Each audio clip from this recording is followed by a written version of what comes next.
পাবনা, নরসিংদী ও মৌলভীবাজারে পানিতে ডুবে 5 শিশুর মৃত্যু হয়েছে। দুপুরে পাবনার পদ্মা নদীতে গোসলে নামে 2 ভাই সাব্বির ও সিয়াম। সাথে ছিল আরেক শিশু নূর হোসেন। নদীর কিনারে বালুর স্তূপের ওপর দাঁড়ানোর সাথে সাথে স্রোতের টানে পানিতে তলিয়ে যায় তারা। গুরুতর অবস্থায় উদ্ধার করে হাসপাতালে নিলেও বাঁচানো যায়নি। নরসিংদীতে নৌকা ভ্রমণে গিয়ে মেঘনা নদীর মাঝে গোসলে নেমে আরেক শিশুর মৃত্যু হয়েছে। আর মৌলভীবাজারে মনু নদীর পানিতে পড়ে নিখোঁজ হয় এক শিশু। পরে তার মরদেহ উদ্ধার করে ফায়ার সার্ভিস।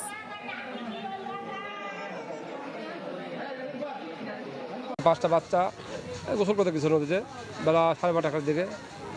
2টা বাচ্চা তার মধ্যে মোটামুটি বেঁচে আছে, আর 3টা বাচ্চা অলরেডি মারা গেছেন। ছোট ভাইকে বাচ্চা থেকে আর একটা ওর বড় ভাইটা ওর সাথে তলিয়ে যায়।